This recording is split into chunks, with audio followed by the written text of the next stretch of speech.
Ngayong summer, isang panibagong sama ng panahon ang posibleng mabuo at magpaulan sa bansa ngayong linggo ayon sa Pag-asa.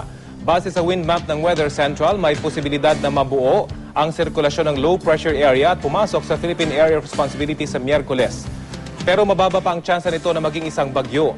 Ayon sa Pag-asa, sa ngayon ay hindi pa ang mismong LPA kundi ang trough o kaulapan lamang nito ang nakaapekto sa Timog Mindanao. Sa datos ng Weather Central, kasabay ng mga pag-ulan ay magiging mas makulimlim rin sa Kanluran at Timog Mindanao.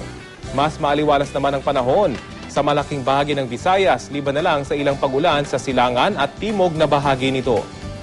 Makararanas din ang pag-ulan ng gitna at hilagang Luzon, pati ng Southern Bicol Region at Puerto Princesa sa Palawan.